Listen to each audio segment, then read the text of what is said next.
ঢেলে নিয়েছি। আর দেখো এটা দেখতে কতটা সুন্দর হয়েছে, খেতেও কিন্তু এটা খুবই টেস্ট লাগে গরম ভাত, পরোটা। হ্যালো বন্ধুরা, তোমরা সবাই কেমন আছো? আশা করি ভালো আছো। আজকে চলে এসেছি আবার একটি রেসিপি নিয়ে। আজকে বানাবো ডিম ভাপা কারি। নিয়েছি হাফ চামচ নুন, 1 চিমটে হলুদ আর অল্প পরিমাণে একটু গোলমরিচের গুঁড়ো। আর এখানে দুটো ডিমকে আমি ভালোভাবে ফেটিয়ে নিচ্ছি। এখানে আমি দুটো ডিম, আর এটাকে কিন্তু আমি ভালোভাবে ফেটিয়ে নেবো যাতে গোলমরিচ, নুন আর হলুদের সঙ্গে এটা ভালোভাবে মিশে যায়। আমার কিন্তু এখন এটা ভালোভাবে মিক্স করা হয়ে গেছে। আর এখানে আমি একটা বাটির মধ্যে নিয়ে নিয়েছি অল্প সাদা তেল। এবার বাটিটা ভালোভাবে এটাকে আমি বুলিয়ে নেব। এটা বুলিয়ে নেওয়ার পর এর মধ্যে আমি দিয়ে দিলাম ফেটানো ডিমটা।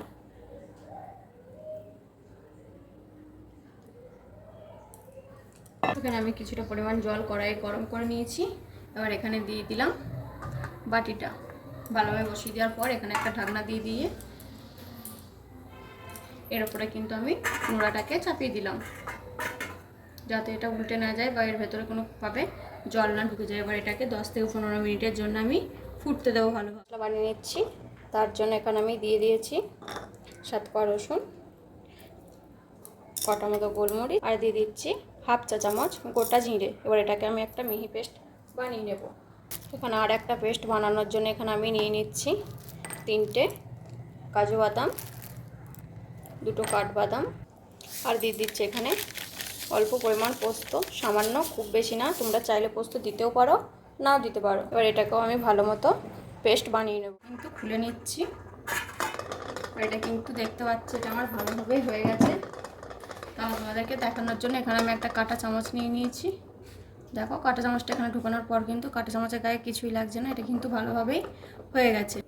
আর একটা ছুরির সাইজে এইভাবে চারিধারে এইভাবে করে করে নিয়ে এটাকে কিন্তু আমি উল্টে নিচ্ছি। আর এটাকে একটা থালার মধ্যে আমি নিয়ে নেব। এটা কিন্তু খুব ভালোভাবেই কিন্তু থালার মধ্যে উঠে গেছে। এবার এটাকে আমি কেটে নেব।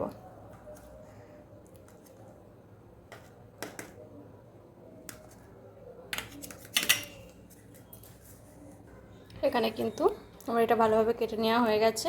আর ভিডিওটি স্কিপ না করে পুরোটা দেখতে। কিছুটা পরিমাণ সাদা তেল এখানে তোমাদের বলে দিই, যদি তোমরা তেল দেওয়ার পর তেলটা কিন্তু এখানে ভালোভাবে গরম হয়ে গেছে। আর এখানে আমি দিয়ে দেবো কেটে রাখা ডিমটা। তেলটাকে আমি ভালোভাবে ভেজে তার সাথে বলে দিই, আমি কিন্তু এখানে কোনো রকমভাবে আদা ব্যবহার করছি না। এবার তোমরা যদি এখানে কাজু, কিশমিশ, পোস্ত বাটা না দিতে চাও, প্রসেস কিন্তু একই থাকবে। এই আদা বাটাটা অ্যাড করতে হবে। কাজু, পোস্ত আর এখানে কাঠবাদামটা, সেখানে আদা না দিলেও, আদা দেওয়ার ফলে এটা না দিলেও চলবে। তাই তোমরা একবার দুটো রকমভাবেই বানিয়ে দেখতে পারো, খেতে কিন্তু এটা খুবই স্বাদ হয়। দেখো এটা কিন্তু আমার এখানে ভালোভাবে ভাজাও হয়ে গেছে। এখানে আমি নিচ্ছি। কিন্তু আমি এখানে খুব ছোটো ছোটো করেই কেটেছি। এবার এটাকেও আমি এখানে ভালোভাবে ভেজে নেব। আর ওর মধ্যেও অ্যাড করে দিচ্ছি আমি অল্প পরিমাণ হলুদ আর অল্প পরিমাণ নুন। তোমাদেরকে আবার এখানে আমি বলে দিচ্ছি, তোমরা যদি এটা ঢাকা দিয়ে ভালো করে কুক করে নেব। তুলে নিচ্ছি ঢাকাটা। আর দেখো আলুটা কিন্তু এখানে আমার 60% মতো কুক করা হয়ে গেছে। এবার এটাকে আমি এখানে তুলে নিচ্ছি। তেজপাতা আর কিছুটা কালো জিরে, আর দিয়ে দিচ্ছি 1 টুকরো এলাচ আর 1 টুকরো দারচিনি। আর এটা ভালোভাবে হয়ে গেছে। এখানে আমি দিয়ে দিচ্ছি কেটে রাখা পেঁয়াজটা।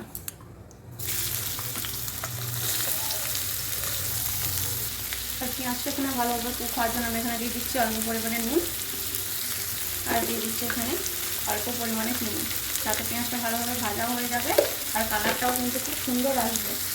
আর এটাকে ভালোভাবে পেঁয়াজটাকে লাল লাল করে ভেজে নেব।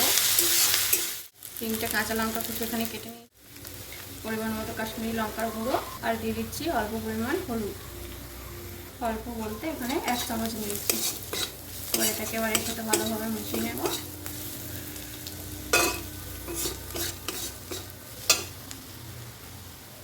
আর এখানে দিয়ে দেবো বেটে রাখা রসুন, জিরে আর গোলমরিচের পেস্ট। এটাকে এর সাথে ভালোভাবে মিশিয়ে নেব।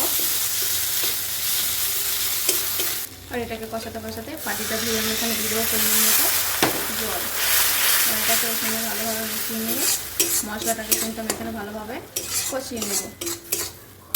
এখানে জলটা পুরোপুরিভাবে টেনে নিয়ে যায়, মশলাটাও কিন্তু এখানে ভালোভাবে কষানো হয়ে গেছে, আর তেলটাও কিন্তু এখানে ছেড়ে দিয়েছিল। এবার এখানে আমি দিয়ে দিচ্ছি কেটে রাখা টমেটোটা, আর টমেটোটা এভাবে আমি ভালো করে দিয়ে নেবো। টমেটোটা দেওয়ার কারণে এখানে আমি দিয়ে দেবো অল্প পরিমাণে নুনটা দেওয়া হয়ে গেছে। এখন এই ঢাকনাটা আমি খুলে নিচ্ছি, যাতে তেলটা কিন্তু ভালোভাবে ছেড়ে দিয়েছে, আর টমেটোটাও কিন্তু এখানে ভালোভাবে সিদ্ধ হয়ে যায়। 2 রকমের বাদাম আর পোস্তর পেস্টটা কিছুটা পরিমাণ জলের সঙ্গে এটাকে দিয়ে দেবো। দেওয়া হয়ে গেছে, এটাকেও আমি এখানে ভালোভাবে মিশিয়ে নেব। এখানে কিন্তু এটা কষানো হয়ে গেছে, জলটাও কিন্তু পুরোপুরি টেনে নিয়েছে, আর কিন্তু তেলটাও ভালোভাবে এখানে ছেড়ে দিয়ে তোমরা সেটা দেখতেই পাচ্ছি। এবার এখানে আমি অ্যাড করে দেবো ভেজে রাখা আলুটা। এটাকে মশলার সাথে আমি ভালোভাবে একটু মিশিয়ে নেবো। দিয়ে দিচ্ছি এটা সিদ্ধ হওয়ার জন্য পুরোপুরিভাবে পরিমাণ মতো জল। এটা একটু অল্প হওয়ার কারণে এখানে আমি দিয়ে দিচ্ছি আর একটু পরিমাণ জল। এবার এটাকে আমি ভালোভাবে ফুটে গেছে, এটাকে আমি একবার এখানে ভালোভাবে নেড়ে দিচ্ছি। নেড়ে দেওয়ার পর এখানে আমি দিয়ে দিচ্ছি অল্প পরিমাণে নুন। আগের থেকে কিন্তু অনেকটাই নুন দেওয়া আছে, এখানে কিন্তু অল্প দিলেই হবে। তো এবার এটাকে আমি ঢাকা দিয়ে ভালোভাবে সিদ্ধ করে নেব। আমি ঢাকনাটা খুলে নিচ্ছি, আর দেখো এটা কিন্তু খুব ভালোভাবে হয়ে গেছে। আর এখানে ভেজে রাখা ডিমের পুরোগুলোকে দিয়ে দিচ্ছি আর ভালোভাবে নেড়ে নিচ্ছি। আর এটা এখানে ফুটে গেছে, আর এটাকে আমি ঢাকা দিয়ে আর একটু ভাপিয়ে নেব। এখানে দেখতেই পাচ্ছি এটা পুরোপুরি ফুটে দেওয়ার পর এখানে আমি দিয়ে দিয়েছি গরম মশলা আর কিছুটা পরিমাণ ঘি। এটা কিন্তু বানানো হয়ে গেছে। ভিডিওটি ভালো লাগলে লাইক করবেন, চ্যানেলটাকে সাবস্ক্রাইব করে দেবেন, আর রেসিপিটি কেমন হয়েছে অবশ্যই কিন্তু কমেন্টে জানাতে ভুলবেন না। আর দেখো এটা দেখতে কতটা সুন্দর হয়েছে, খেতেও কিন্তু এটা খুবই টেস্ট লাগে গরম ভাত, পরোটা বা রুটির সাথে। আজকের মতো এখানেই শেষ, আবার দেখা হচ্ছে পরবর্তী ভিডিও নিয়ে।